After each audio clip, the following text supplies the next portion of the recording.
Salut à tous, alors aujourd'hui cette vidéo s'adresse aux tireurs de fausses universelles en particulier, mais ce que vous allez découvrir ici est également valable si vous faites du DTL, et c'est également valable évidemment si vous faites de la fausse olympique ou du double trap.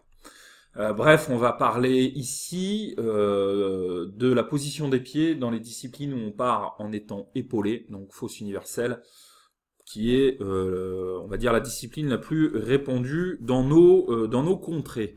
Juste avant que je vous donne cette petite astuce, n'oubliez pas que vous pouvez télécharger une formation gratuite en mettant votre email ci-dessous. Ou alors si vous êtes sur YouTube, il suffit de cliquer sur le lien qui est en description et vous pourrez également télécharger votre formation gratuite. Donc, alors, ce que je remarque, c'est une erreur de tir qui est vraiment très courante. C'est une erreur de tir qui est vraiment très courante. Dans cette vidéo, je vais vous expliquer comment la résoudre. Et c'est une erreur de tir en fait qui pose un vrai gros souci parce que elle vient briser une des règles de base du ball trap.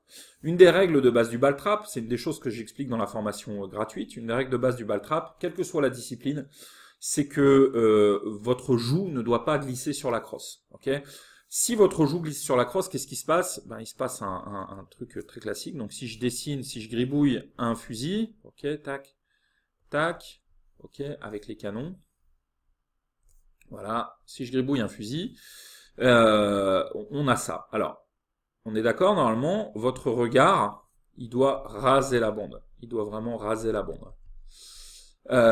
Si, au moment du tir, votre joue glisse sur la crosse, s'il y a des mouvements ici, eh bien, effectivement, votre regard, il ne rase plus la bande, la bande du fusil, et vous allez être soit comme ça, soit comme ça. Okay, j'exagère bien sûr, mais en gros, vous allez tirer soit trop haut, soit trop bas. Et c'est vraiment une faute de tir impardonnable. Enfin, je veux dire, vous ratez le plateau direct si ça bouge. Donc, il faut à tout prix éviter ce problème. Et cette erreur que je vois souvent en fausse, elle cause ce problème. Cette erreur, c'est d'avoir les pieds qui sont trop écartés. Alors, je ne sais pas pourquoi les gens font ça. Je ne sais pas pourquoi les gens écartent autant leurs pieds. Le problème avec les pieds trop écartés en fausse, c'est que ça va causer ce problème. Ça va faire glisser votre crosse sur la joue. Alors, comment ? Eh bien, tout simplement, c'est lié à l'anatomie humaine. Alors, l'anatomie humaine. L'anatomie humaine, elle fait que si vous êtes en fausse, je sais pas, imaginons que vous êtes poste 3, donc je vais très vite fait faire 5 postes de fausse. Vous êtes ici au poste 3. Tac, vous êtes là.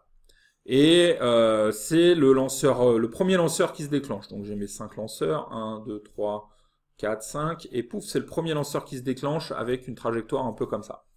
Donc vous avez un plateau qui va de la gauche vers la droite. Vous allez donc devoir faire un swing avec votre fusil, tout simplement pour aller de la gauche vers la droite. Si vos pieds sont trop écartés, qu'est-ce qui va se passer ? Eh bien, si vos pieds sont trop écartés, vous n'allez pas pouvoir faire le swing avec le bassin. Si les pieds sont trop écartés, c'est pas le bassin qui fait le swing, parce que vous allez arriver en quelque sorte en butée. Et faites le test, hein. Mettez-vous debout là maintenant, écartez vos pieds et faites une rotation du bassin. D'accord ? Très vite, vous allez sentir que vous arrivez en butée. En revanche, si vous faites le même exercice mais avec les pieds serrés, vous allez vous rendre compte que vous allez pas du tout arriver en butée et que vous allez pouvoir faire une vraie rotation des hanches. La rotation des hanches est beaucoup plus facile si les pieds sont resserrés que si les pieds sont trop écartés. D'accord ? Donc, quand les pieds sont trop écartés, qu'est-ce qui se passe ? Donc, si les pieds sont trop écartés, qu'est-ce qui se passe ? Eh bien, c'est pas les hanches qui vont faire la rotation puisque les hanches arrivent en butée. C'est le phénomène que je vous expliquais. Il y a un phénomène de butée. C'est donc les bras qui vont faire le swing. Et si c'est les bras qui vont faire le swing, eh bien, mécaniquement, et c'est obligé, votre joue va glisser sur la crosse. C'est logique, hein. Sur la crosse. La joue va glisser sur la crosse. Regardez un petit peu le schéma là. Si c'est les hanches de notre tireur, si je prolonge le tireur ici, là, du logo, si c'est les hanches qui pivotent, pas de problème. Les bras et la tête, ils ont toujours la même position et c'est bien toujours la même zone de contact. Mais si c'est les bras qui bougent, eh ben, c'est très difficile pour la joue de rester collée. Et donc, boum, on rate. Et c'est pour ça que si on a les pieds trop écartés, c'est un vrai gros problème de fausse universelle. Et ça, c'est pas forcément des choses dont on discute sur les stands. Hein. Sur les stands, on va parler des marques de fusils. Les gens, ils vont dire, ah là là, t'as vu mon nouveau Beretta, mon nouveau Browning, ok, il est très joli. Les gens vont parler de leurs nouvelles cartouches, de leurs nouveaux machins, leurs nouveaux accessoires. Mais c'est très rare que des gens disent, oula, mais tes pieds sont bien trop écartés. Donc, pieds trop écartés égale danger. Donc c'est quoi le bon écartement? Moi je vais vous donner un moyen là très simple de le vérifier.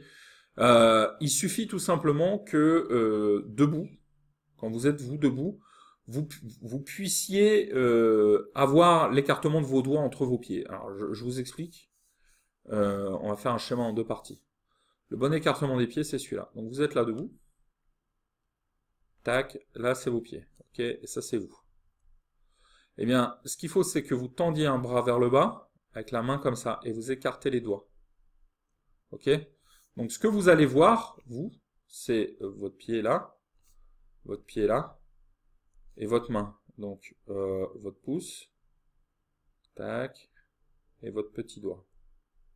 Eh ben, le bon écartement des pieds, c'est lorsque vous mettez comme ça le bras tendu vers le bas en écartant les doigts, vous avez une pompe qui touche le pouce et une pompe qui touche le petit doigt. Donc là, vous voyez, là si vous êtes dans cette situation, vous resserrez un petit peu le pied. Ok? Ça, c'est un très bon moyen de vérifier que vos pieds sont suffisamment écartés.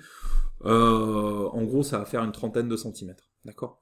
Voilà. Une fois que vous avez ce bon écartement des pieds, vous pouvez faire vraiment des rotations du bassin très importantes. Et vous pouvez, de cette façon, effectuer un swing sans avoir la tête qui glisse sur la crosse, donc vous aurez une meilleure régularité en fosse. Voilà, je vous remercie d'avoir suivi cette vidéo. N'oubliez pas que vous pouvez télécharger votre petite formation gratuite juste en dessous en mettant votre email dans le formulaire. Si vous êtes sur YouTube, cliquez simplement sur le lien et vous recevrez votre formation gratuitement dans 1 ou 2 minutes sur votre boîte mail. Vous pourrez regarder ça tranquillement sur votre ordi, votre tablette ou sur votre téléphone. Voilà, merci beaucoup et à bientôt.